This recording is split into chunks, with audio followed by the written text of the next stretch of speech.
All right, greetings, campers. This is Shannon from Campfire Ghost Story, and I am super happy to have Casey from A Less Intense Life. She has a webpage, also called lessintense.com, and it chronicles her journey. She is a full-time RVer, and Most sort time. of Yeah. but I did see you travel in a Silverado and you have a travel trailer. Yes. So this is kind of a recent development because up until fairly recently, had a smaller 22-foot trailer. And as I kind of get more and more full time, and actually as I do more and more working from the road, it was getting a little claustrophobic to sit in one spot and work for 8 hours a day. And then especially if it was bad weather, be stuck in the same spot for the rest of the day and then move a few feet over and sleep. So, and then I had some people that were traveling with me sometimes. And then that got really, again, kind of cozy to have multiple people in the trailer. So just this past fall, upgraded to a 30-foot trailer, and now I'm big. I am, And you it's are wonderful on still, the inside. uh-huh, and you are still solo woman traveling. So this is I do I occasionally have friends or family that will come out and visit me. I'm on the road for these days close to 6 months out of the year, usually 2 to 3 months at a time.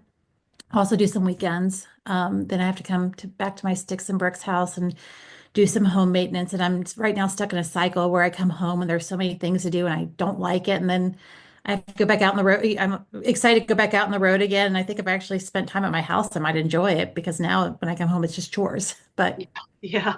Yeah. But So how were you excited to move from something like you said 22 to what size did you say, 27? now I'm at 30 feet plus a bigger 30. truck. So yeah, it was just I was actually, my 22-foot trailer was my first camping trailer. I like everyone, most people I started in tents. Actually grew up RVing as a kid. I actually full-timed in the 80s, like before like full-timing was a thing. So when I was a kid, we did a longer 18-month trip, which was amazing, and grew up, doing a lot of RV trips as a kid. And then in my 20s, of course, couldn't really afford anything more than a tent and I did all the backpacking stuff. I did, the really outdoorsy. I'm actually ended up doing an outward bound course and a Knowles course. Loved it. Amazing.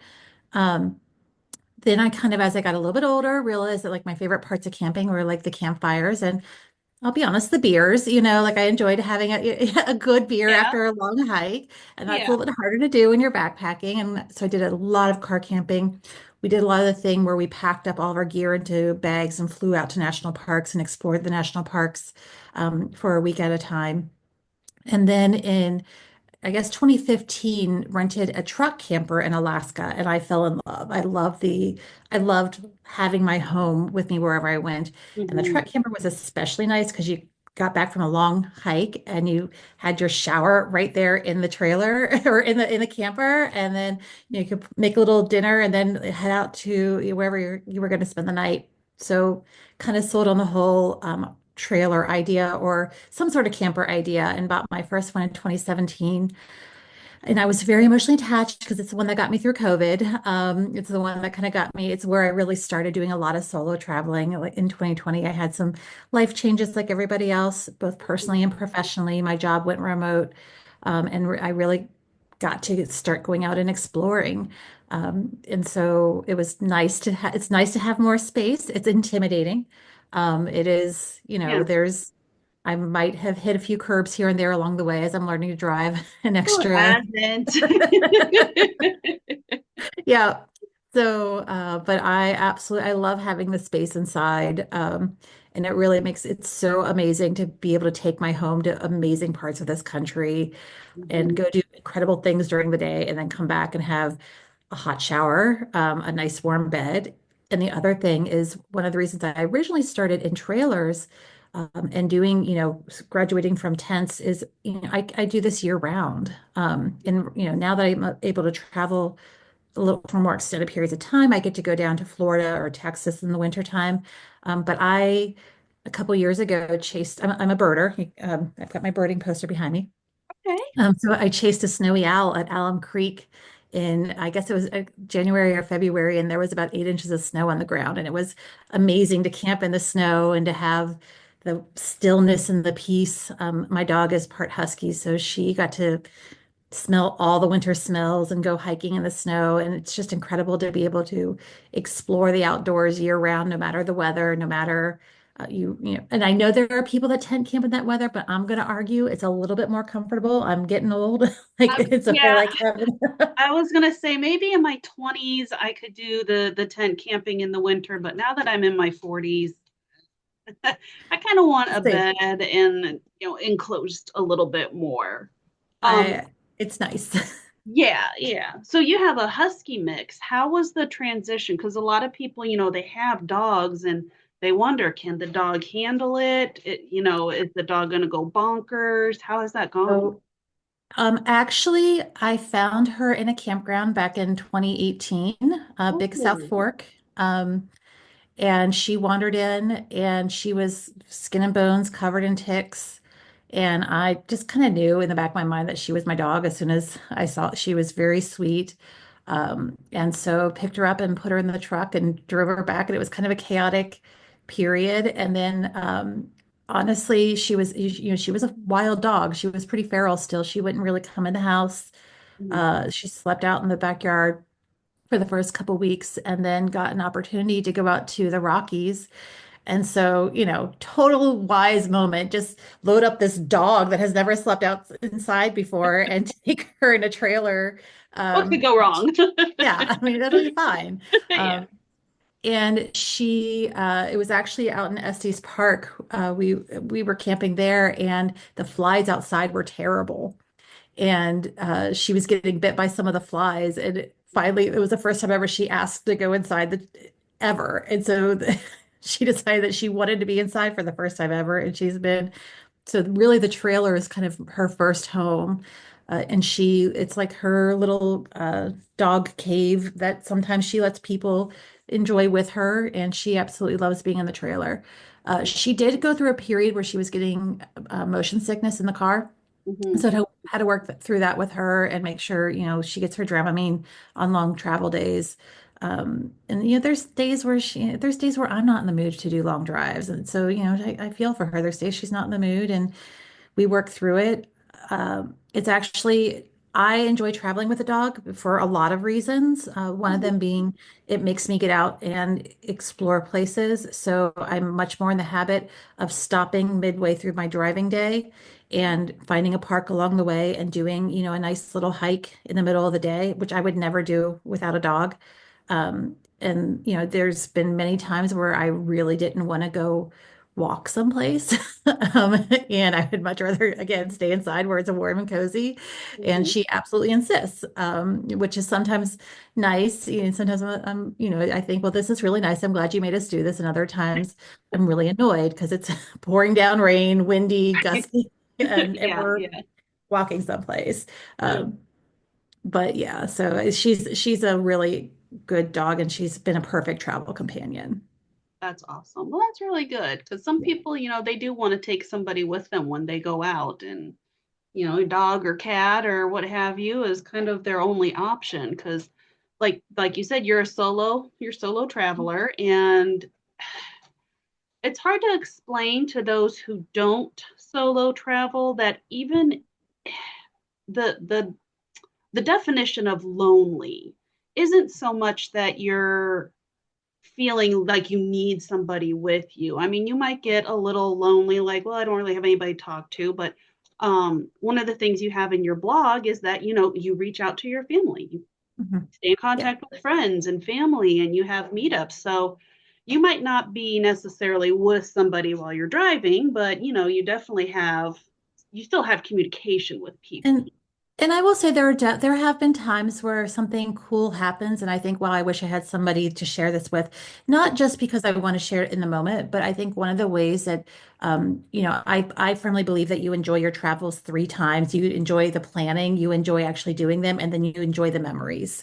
There's something sometimes really special when you can have that memory with somebody and you get to relive that moment and, remember that time that this crazy thing happened, or remember when, we saw that sunrise, and there's something really nice about that. And, one of the ways that I get to relive those memories, it's one of the reasons I took up blogging, journaling, and try to keep track of my travels, is that I get to experience it again through the blog. So that's kind of, and again, let me put it out there. I'm a terrible blogger. I'm like years and years behind on everything. But, I have probably twice as many things in my drafts, and I still get to enjoy to go back and look at those and enjoy the pictures and enjoy the stories, and relive the memories that way.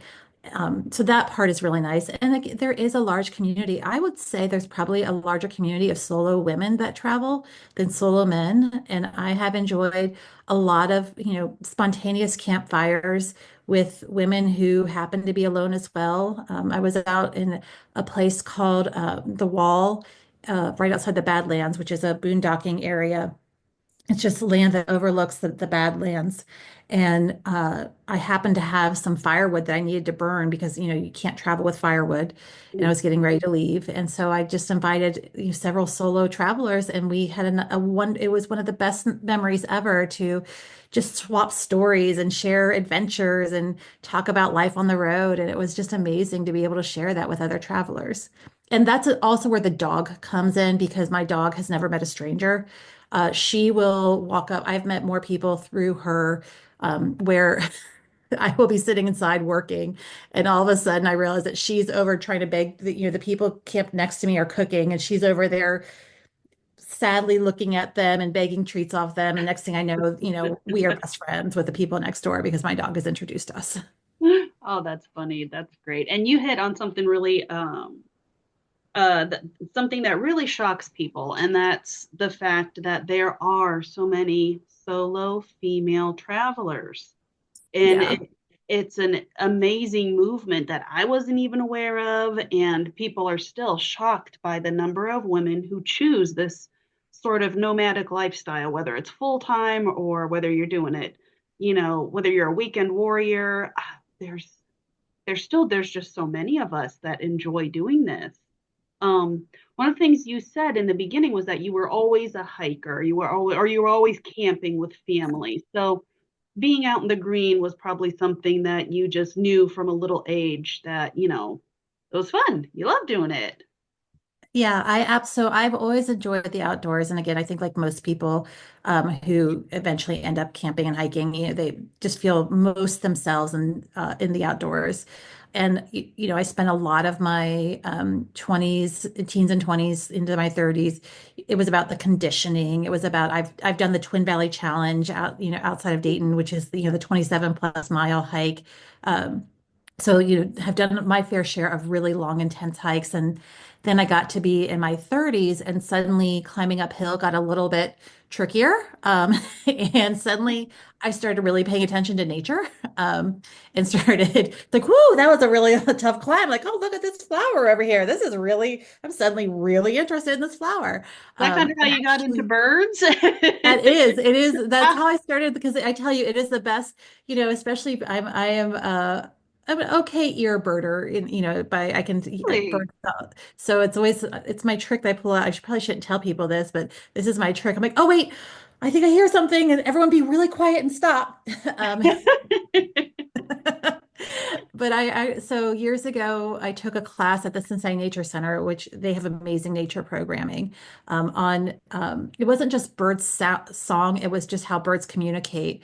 And I realized at the time that I didn't really know what sound a robin made. This is a bird that is everywhere. And yet, if you think about Yeah.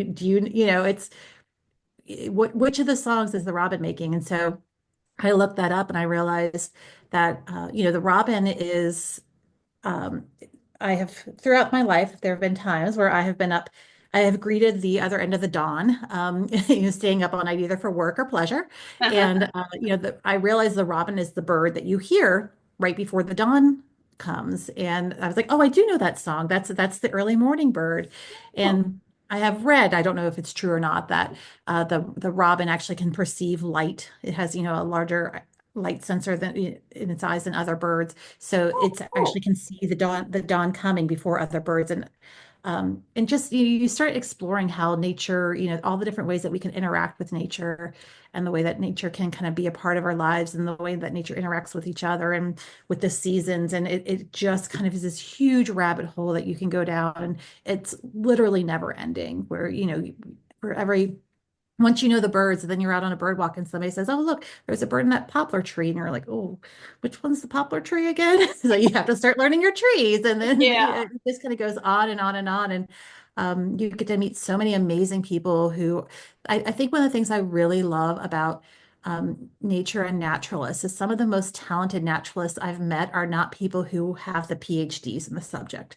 Some of them, they're really people that have learned by experience or by mentorship, and it's truly an amazing field. And generally, just the kindest group of people that you could ever meet. So, one of the reasons that I travel is I travel for birding festivals. I travel to explore natural areas and learn about the nature as I go across the country. And it's just, and I do a lot, I visit a lot of birding hotspots as well and get to Nice. see places I Cool. wouldn't, sometimes they're dumps, like literally, because birds come to dumps, and I have toured, waste management facilities and um, to see some amazing groups of birds. But it's a great way just to kind of engage with the world around.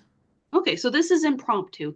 This was not planned. Yeah. But somebody gave me this book and it was just literally sitting right Uh-huh. here because I was flipping through it thinking I've got to next time I go out, I'm going to sit outside and see who I can find. So It is it's amazing. And I will tell you, there is an app called Merlin, and it has changed birding, I think, in that it has an easy algorithm for it asks you questions about what bird you're seeing. It also has sound ID. So you can actually oh, record, and it does a pretty decent job of telling you what birds that you're hearing, which, we are getting, believe it or not, we are getting into spring. We just are having our first red-winged blackbirds return to the area, which is kind of our first bird that we really get in this area. So it's a great time to download Merlin and really get to know some of the birds in the backyard. how very cool. How very cool. That's just so funny. Uh-huh. So, okay, so you kind of explained, in the beginning, as a kid, you went out and got to experience camping, and then, life gets in the way, and you kind of have to focus on school and work and all that kind of stuff. So, COVID hits, and you're like, you know what, I'm going to jump on this opportunity. There's Yep. always fears with doing something new, Yep. especially being a single female, especially going on an event, changing how your life has been. One thing I've noticed, and you let me know if you feel the same way, is that the people who warn you of all the fears are usually the people who are not doing it. So, I'll say it's usually the men. I'm not gonna lie. Like I very often, um, if I had $1 for every time I have watched especially on a Facebook group, a woman say that she wants to explore on her own, and the men tell her that's too dangerous. And it's like, ooh, you telling on yourself much? Like that's not great. And I will, I will be really honest. So, first of all, let me personally, I come from this, I come by this honestly. My mom is 74 years old and also has her own trailer. She doesn't travel as much. She's more of a weekend warrior, or she goes and visits people. She travels. There are groups of women across the country that kind of connect together, camping groups. Um, and she'll travel with some of them. So this is, I am very, very lucky to come from a family who um, totally supports solo travel. Now, on the other hand, I share my location with my mom and with other people as well, mm. and which can backfire. There was a time where she decided in the middle of the night just to check where I was, and it showed me in the middle of a swamp. And so she panicked, and it was just a glitch. I was, a quarter mile away in a Cabela's parking lot, but she had that moment. But uh, but I do firmly believe, I'm a numbers person, so I am very aware that of, and again, the world's a dangerous place for women. Don't get me wrong. I am not trying to belittle that at all. However, if you look at the numbers, 9 out of 10 women who are murdered by somebody that they know. And that's just outstanding. When you really think about it, I will solidly avow that if I had a 20-year-old daughter, I would much rather she be alone in the woods than at a bar in a college town. I think that we very much underestimate the danger that we face from the people in our lives, especially our acquaintances. And I think that women are much, much safer. It goes back to, the man versus bear. Women are safer in the woods for the most part. Mhm. Um, I think people would also be surprised to know that men are much more likely to be the victims of stranger violence than women. And I had this conversation again recently with a group of solo travelers, and they were just absolutely shocked. And I was like, wait a second, 10 minutes ago, we were talking about they had been telling me about a situation where somebody had been kind of drunkenly driving through a campground and driving through campsites and hitting things. And the women in the campground, the women that were sitting there were saying, yeah, I would have just packed up and left. And the man was like, I would have gone out there and confronted him. And I'm like, well, see, this is why you're much more likely to be a victim of stranger violence. Like, I Yeah. think that women have, a better sense of self-preservation. Um, in general, women need less search and rescue because we tend to be a little bit more prepared and not just think, surely if I can see the peak, I can just cut through this way, which, quite frankly, a lot of men do. So I very firmly believe that most women are safer outdoors, and I do have to put an asterisk on this because I'm saying this as a cisgendered, femme-presenting white woman. And I always want to be really careful in talking about this, that my experience may not be other people's experience. That there are, and I think it kind of boils down to there are places where if I am broken down alongside the road and someone pulls up with a Confederate flag, I might be able to get help where other people may not be able to. So as I'm having these conversations, I want to be really, really clear that I'm only speaking from my place and I have some privilege that other people may not. So I, just kind of want to bracket that whole conversation. I never want anyone to say, to say like, oh, you'll be fine out in this place. I can only say what my experience has been. Yeah, yeah. And I mean you've done according to your last post on your webpage, which might have been a bit ago, but you've been on what 500 plus solo trips? Just nights of camping. Like Oh, okay. yeah, yeah. So most of those are kind of back to back. But yeah, so that's 500 nights of camping that I have done by myself, give or take some. So yeah, that's a fair amount that I have been Yeah. alone And with in various places. I mean, in your opinion and your experience is completely valid, but I mean, you do bring up a good point. Number one, nothing is 100%. Mhm. Um, Right. the second thing is, yeah, you're right. A white woman stranded on the side of the road versus a somebody of a different ethnicity stranded on the side of the road. Yeah, some people might have a knee jerk reaction, a judgment call, and decide not to, or decide not to stop, or decide to stop. So it's definitely there is unfortunately that mentality is still out there.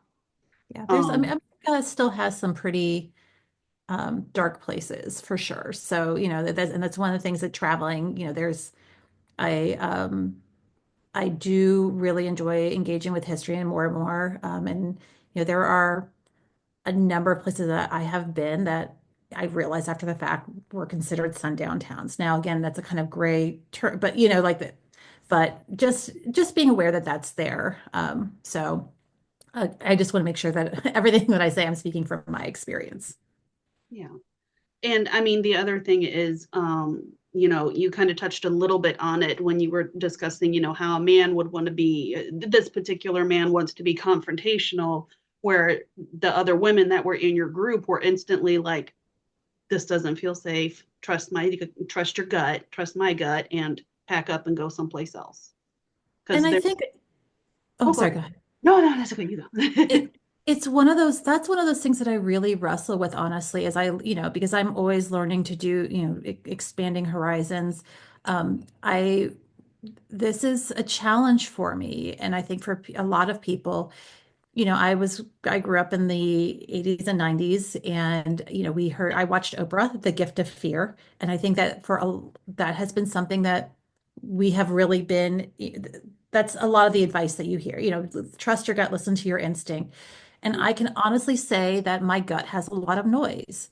Like there's a lot of static and a lot of background of all of these things that you hear and see. And I very firmly believe, I tell people when they're thinking about doing this, stop listening to true crime because that puts and I hate to say it, I know a lot of people bristle at this. People love their true crime.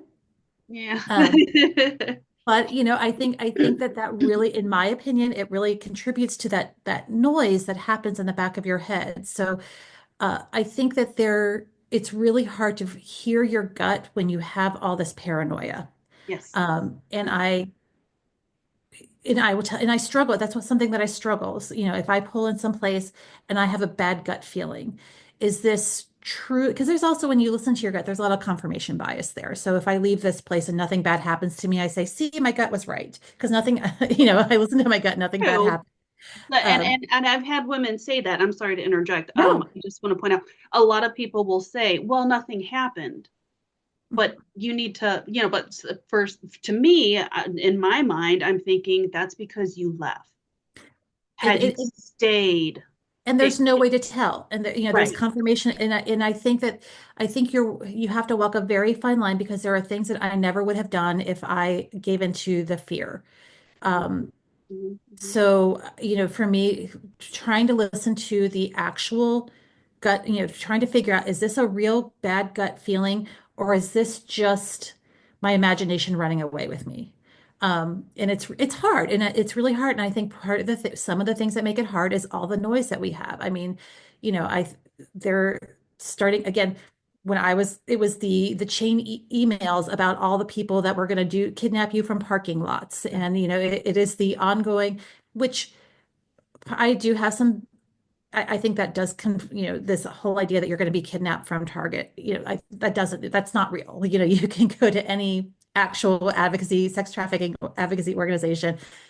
It's not real. Nobody wants to sex traffic a middle-aged, opinionated woman that, like, trust me, it's not going to end well. Um, but and I think it takes the attention away from the vulnerable people who are actually vulnerable to being trafficked. But when you hear enough of that, it really makes it hard to not let your imagination go wild. And it's something that I struggle with. I just not too long ago pulled into a Cracker Barrel parking lot. It was, dark. It was misty and raining and cloudy, and I had a bad feeling. And, I told myself it's just because the weather was bad. And so, I just I went ahead and actually took some of the stuff that I normally keep in my truck, some screens, and kind of locked those up and went inside and shut my blinds all the way and made sure everything was very dark. And then, and nothing ever, it was fine. The whole night was fine. But the next morning, when I was walking my dog along the access road before we left, I realized there was an encampment of people that were kind of living back in the woods. And there was signs, and this was maybe a quarter mile from where I camped, but close enough. And there were signs right in front of the encampment advertising Suboxone treatments. So I think what had happened is that subconsciously my brain clocked that there was a camp of people with substance use disorders, which if I had consciously clocked that, you're never more than 20 minutes from a Cracker Barrel. So I would have driven another 20 miles or, to the next Cracker Barrel instead of staying right next to, an encampment. So my gut was right. But again, it's really hard. I'm still really learning to fine tune that sense of, is this a real danger? Just because you're uncomfortable doesn't mean there's actually danger. So, um, it's hard to fine tune that, and it's something that I still am learning to do. Yeah, yeah, yeah. I think that's the same for just about anybody. And you can, bottom line, I mean, for anybody, you can always pick up nothing's making you stay there, you know. And like you said, there's always another Cracker Barrel or another place nearby that you can just pack it up and drive down Yeah. there, you know. So you know, nobody is ever locked into staying anywhere. Um, Speaking of that, and I've heard this while researching, you know, traveling as a solo woman. It's on web pages, it's on Facebook groups, but the whole, you know, leave large boots outside to make it look like a man's there. Take a big giant like flannel shirt outside to make sure that, I mean, as a hiker, you know, are you carrying around these big giant boots and hoodies? I have to laugh because I think that every time I see that, I laugh because I just think that fits into a narrative that just isn't happening. I don't think that there are um, serial killers driving around campgrounds looking for people that are like, oh, I was gonna kidnap her, but I see that she either has really big feet or, like I just don't think that that's a narrative that actually, and if you, again, if you look and follow closely, there's just these things, they aren't happening. And again, there are some weird things do happen every year. There's a couple cases. Most cases that I have seen of people being hurt in the outdoors in this community has been partner violence. Or, much more commonly, again, where you have to be aware is you do have those camaraderie, you invite people over to, you start to travel with a person, or you invite somebody to kind of come into your campsite and have a beer, and then things go wrong. So my lack of friendliness at times is protective of me when my resting bitch face, like that. I think that's a good, keeps me safe. Um, so I don't, I kind of rely on the things, again, notice working with friends and family. The other thing that I hear all the time is, people take their vehicle fob to bed with them, Oh, and they push the panic alarm. If something, and I've been in so many campgrounds where that thing goes off at 3 in the morning and nobody pays attention. Like everyone just assumes that somebody has rolled over and hit their keys in the middle of the night and yeah, can't find them yeah. again. So, um, I just don't think that it is a danger. Again, relying on statistics, the things that I do to make myself safe is, I make sure my truck and trailer are in good working order. I am looking at upgrading my weight distribution hitch so I can drive more safely. I wear my seatbelt. I tell you, I'm way more afraid of Lyme disease than I am of being attacked. There's nowhere So you can go that ticks aren't there. So yeah. right. So, and now the alpha gal that, when you get where you get allergic to you start getting allergic to meat, like that's another tick-borne disease. So, I'm way more, so, I wear my bug spray and do all that. So those are all the things. Now, I do probably to some extent, I have a dog, and, hopefully there's no one that has ill intent listening to this right now.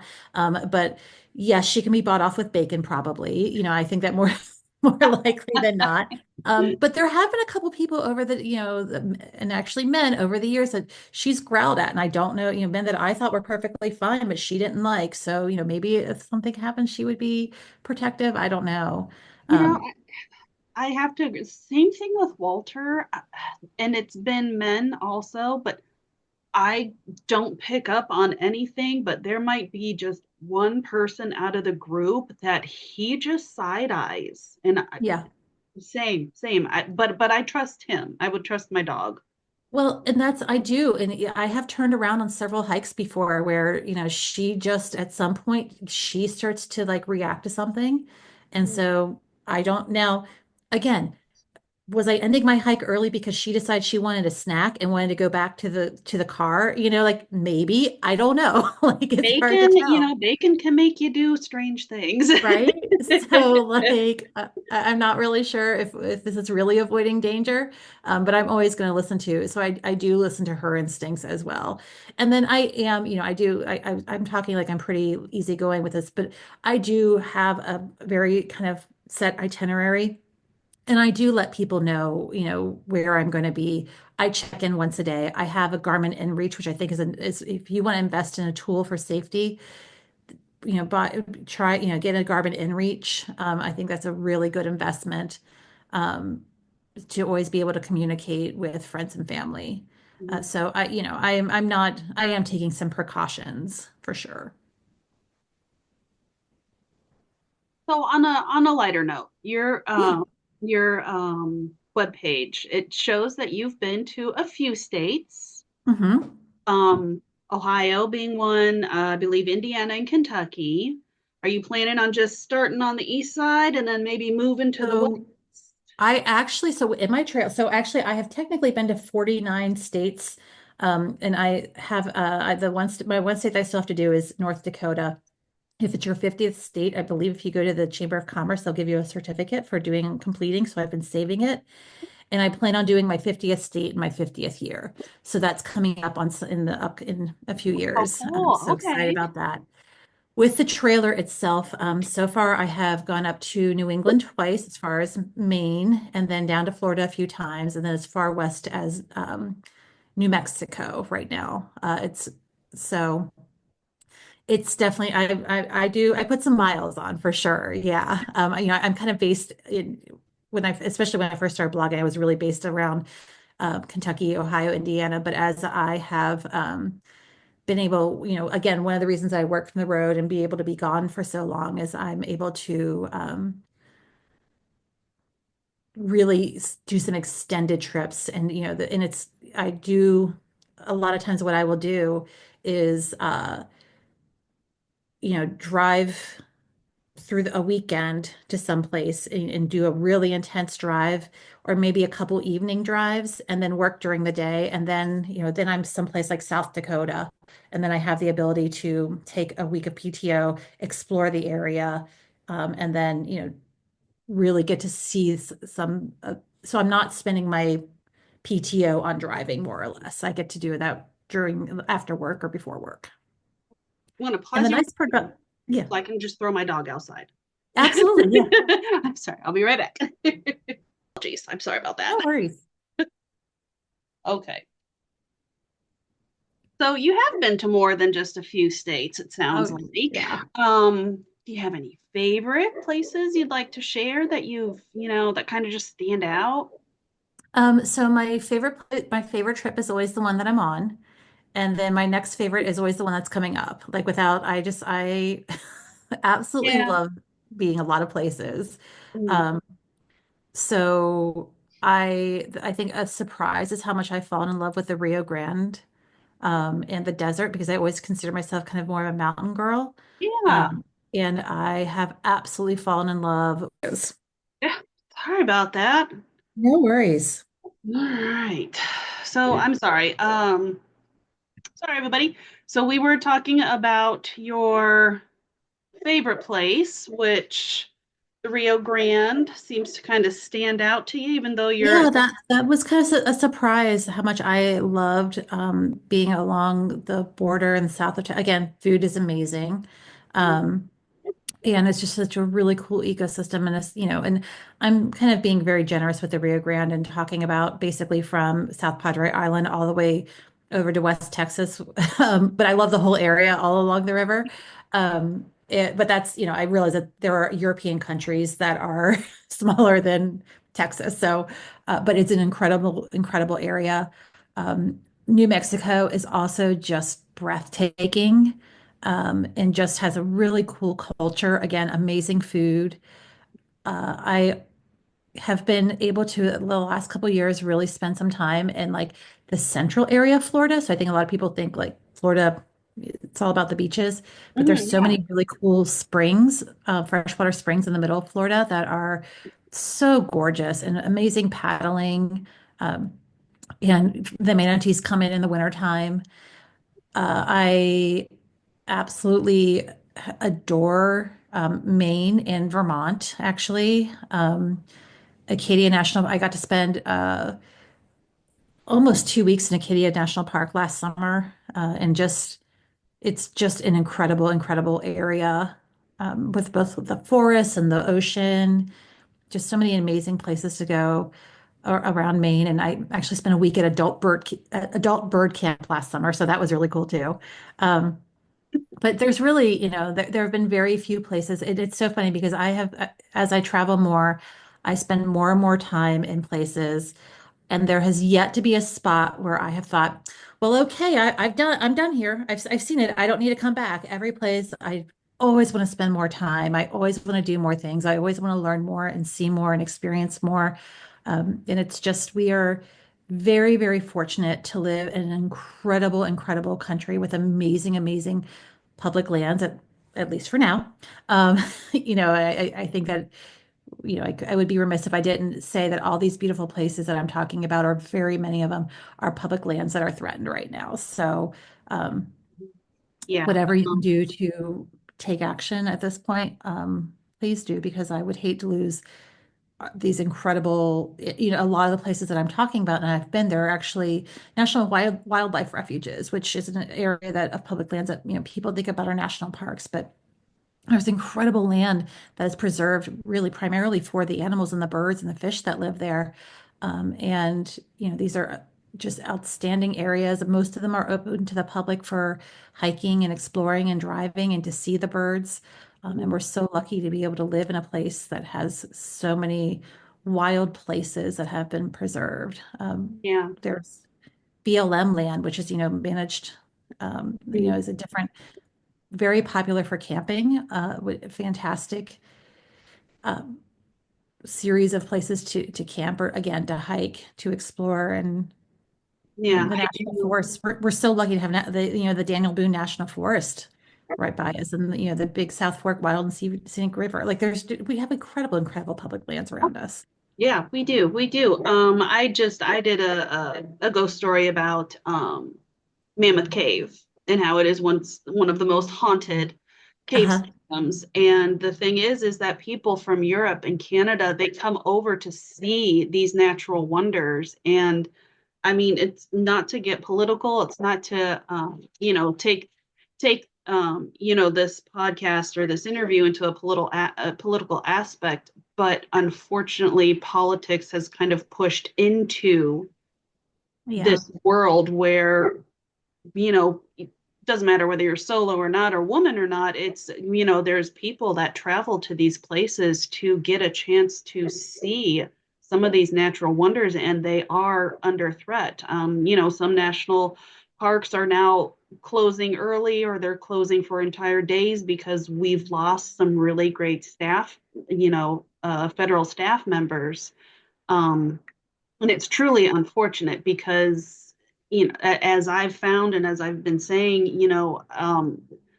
the health benefits, physical, mental, emotional, the benefits of being out there, it's astronomical, and we're losing it.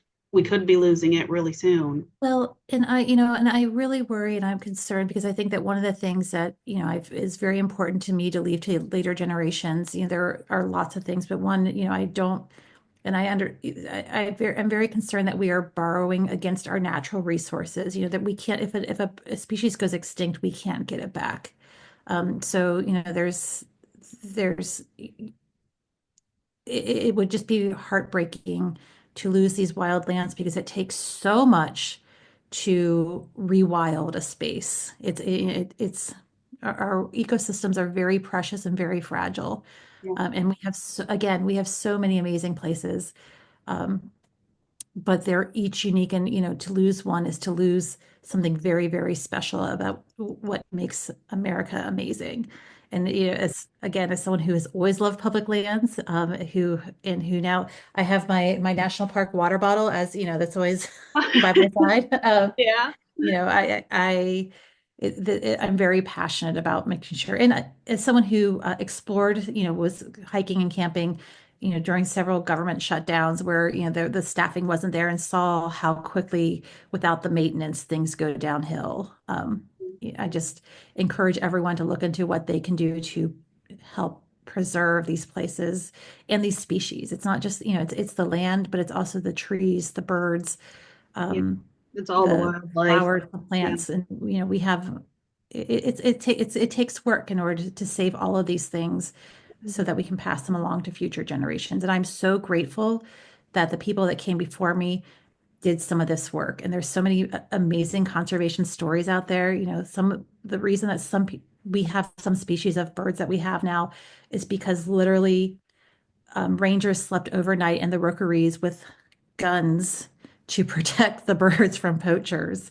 We And do. some people lost their lives in it. And, it's when you think about all that and all that people have done to give us these amazing areas, it makes me want to protect them even more.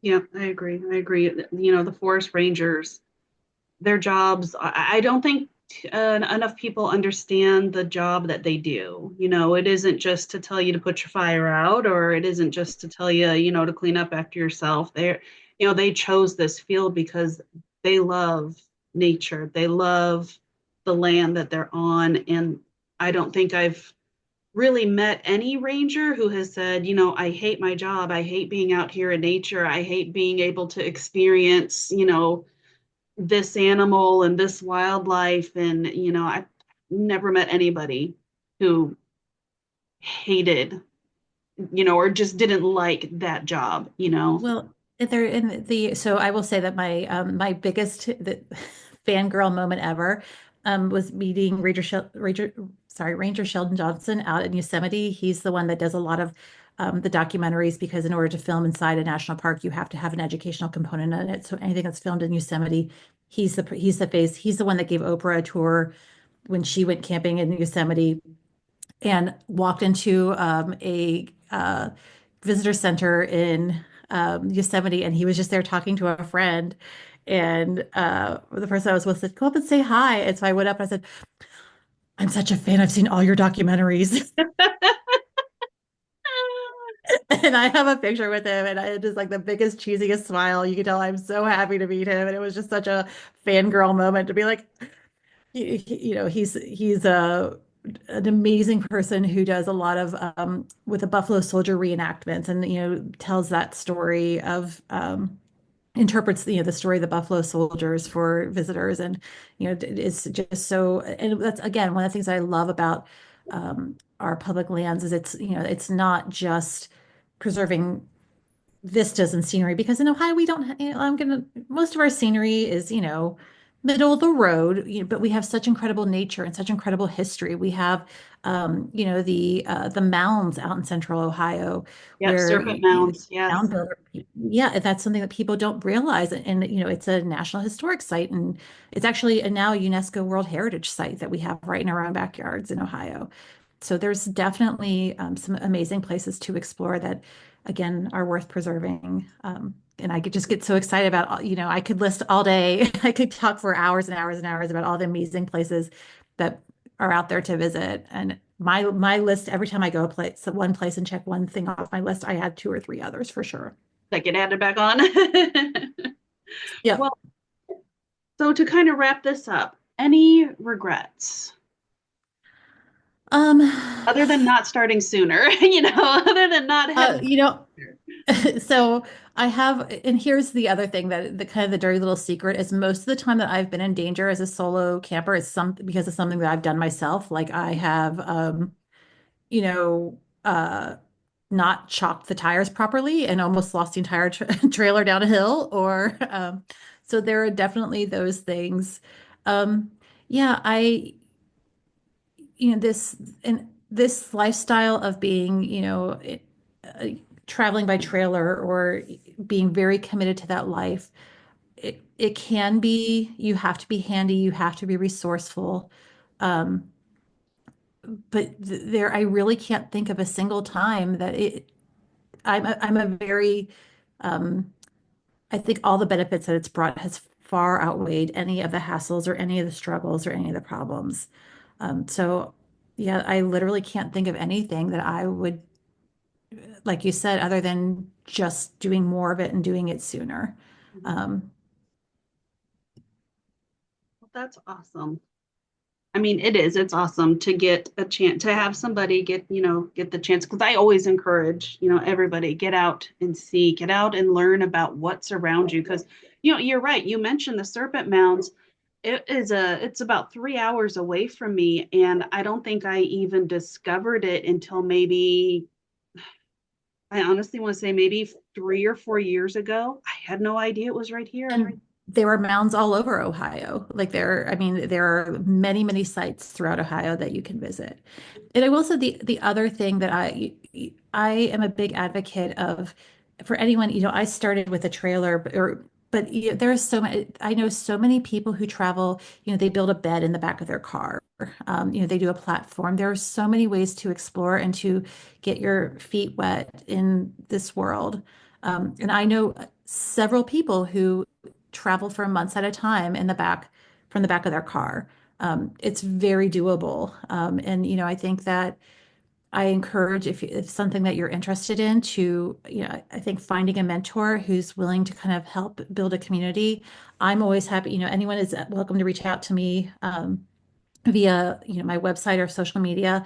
And it's just because it's hard, it's less intense because my original blog was all intense because I was doing it intense. And then when I bought the RV, I'm now less in, but it's INTENTS life.com. So lessintenselife.com is the website.